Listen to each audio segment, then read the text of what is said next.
Hello, I'm just waiting for it to tell me that people are watching and then I will start. So I'm going to give it a minute or so for it to tell me that people are here and then I will start talking to you. And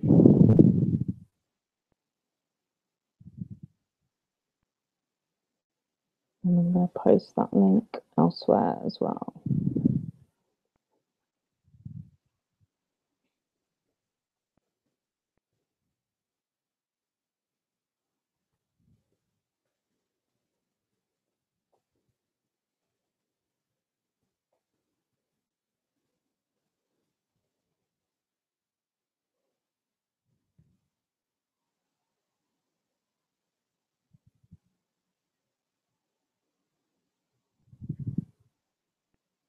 Okay.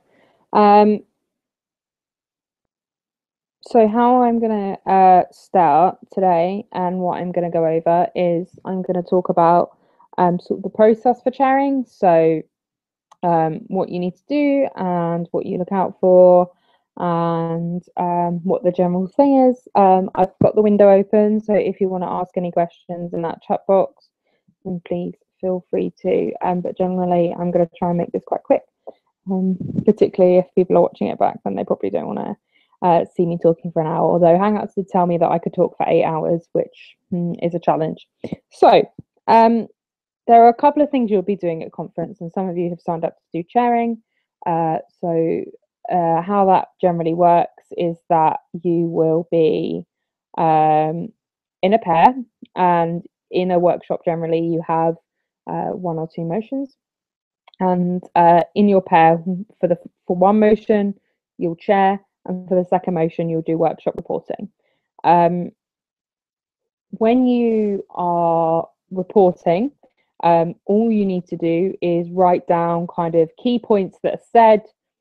You have to write down how many people are in the room, and if there are any straw polls taken, how many people have said yes, no, and abstained to straw polls, and make note if before of the amount of people, because sometimes, for example, you'll have 20 people at the beginning of the workshop, but then when it comes to a vote, you only have like 10. So sort of make note if you can, like how many people are in the room. So once you've got your basis of kind of what's been said and any questions that have been answered that might then come up later, you will then take your notes to the plenary for that motion. So say your motion C2 is the one that you did the notes for. You will go to the C section plenary and you will say your report. If you can't do it, if you can't make that section for whatever reason, then just let someone know. So someone else on 1330 could do it for you, or you could let the chair of the plenary know, and then they could read out the report on your behalf. Say like the report ends up being on Monday and you're only there Saturday, Sunday, then that's okay. And then when the motion comes to the floor, they will, as you remember from your mock conference training, hopefully, they will ask for the workshop report and you just read that out. So that one is quite simple. There is a bit of an art about, I guess, summarizing things, but generally reporting is okay. In terms of chairing, there is a bit more you need to be aware of. So we'll go over this now. So when you chair a workshop, you do need to work very closely with the person who's reporting. And workshops tend to be quite low attendance unless it's a very controversial motion, but hopefully they won't put you on anything too difficult. And you start off every workshop by doing a minute's attunement. Attunement, for those of you who haven't been to conference before, is a slightly strange thing the Green Party does, where it's supposed to be like a minute to calm yourself and gather your thoughts. So when you start your workshop, you say, I'm going to call for a minute's attunement, and you ask someone to stand at the door so that people can't come in, and everyone just has to stay silent. So get timer out on your phone, time that minute, and once that's done, you say you're going to go into the motion. It's best practice to say the title of the motion and tell people what page it is on their agendas, and then to ask for the proposer to come up and speak. Generally, the proposer will have a couple of minutes at your discretion, to speak on their topic and give any arguments for or against, and then they will open the floor for questions. So you would just chair the floor with questions like you would in any sort of thing. So you'd say, this person here, this person here. And then basically once your time is up, then it's good practice to call a straw poll on what people thought. People might propose amendments people may have amendments on the motion you're doing. Sorry, they can't propose any amendments, but there may be amendments. And if that's the case, try and do a general debate, but also a debate on the amendment, and do a straw poll on the amendment. So say you do a vote and the amendment is and people in the room don't like the amendment, then you would do a straw poll on you would have done a straw poll on the amendment, and then you would do another one on whether people would accept the motion unamended, and you would also do one on whether people would accept the motion amended, and the other way around. If the amendment is accepted by your workshop in your straw poll, then you would do one as the motion amended, one as the motion unamended, just so that there's sort of all options explored in what you're doing. Now, in terms of chairing etiquette, you should get sent by SOC a list of rules and regulations for things that you should do, but just to go over them now.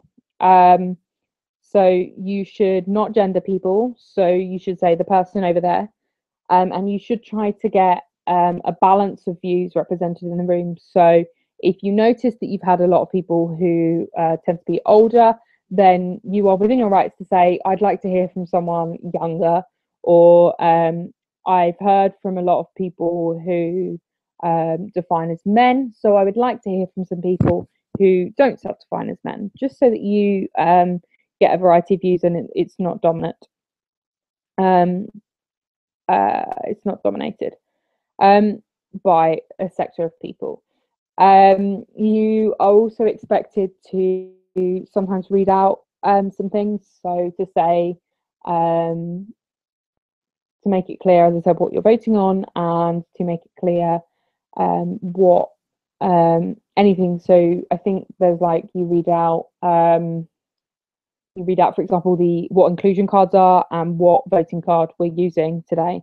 Now, voting cards don't matter in the workshop because it is a straw poll, but you'll still be asked to sort of say these things. In terms of inclusion cards and points of information and things like that, just to give you an overview, inclusion cards are used for where someone feels that they haven't been heard fairly, but they're not to be used to make a point. If you feel like someone's using them to make a point, then you are within your right to say, sit down, shut up, that's not an inclusion point. Inclusion points are things like, I can't hear, or I think a lot of people who define as men have spoken, and those are sorts of issues you need to take. People can do points of order, which is where they think that you've not chaired fairly, or they can do, which probably the one you'll see the most, they can do point of information where they say, I've got something relevant about this motion. But generally the workshops tend to be a lot calmer anyway. So hopefully I've explained it. Now, on the YouTube page, there is a chat box, and I haven't seen any questions yet. But if you want to ask some questions of me, now's the time, because I am somewhat done with what I wanted to say. But while I'm waiting for any questions to come through, I'll just go over what's happening at conference anyway. So when you arrive, I will ask you to come to the Young Green stall and just let us know that you're there. Whenever you have a shift, and more detail on specific shifts will come out over the next couple of days as I get everything organised, someone will be there to check that you're attending and to check that you're doing the shift you've signed up for. If you do not do your shift, then we will contact you. If you're not there for your shift, we'll contact you. If we can't get hold of you, then the rules apply with the contract you signed, which is if you've not turned up, you will be required to pay for conference. So do make sure you keep track of your shifts. Obviously, sometimes things happen, but what we ask is that you're just honest with us about things that happen. So say you forget, hopefully, you'll have your phone on, but if you generally forget, we will talk to you about it, but you really, really need to make sure, because basically what happened, not last year, the year before, was that members of 30 Under 30 weren't turning up, and the ability to go to conference was nearly taken away from us. So what I would say, just don't ruin it for people in the future by not turning up. Usually we'll have a meeting. Although I'm actually not at conference the whole time, I'm only at conference for 2 days. So there might be a meeting, there might not be. I really need to work out my timings.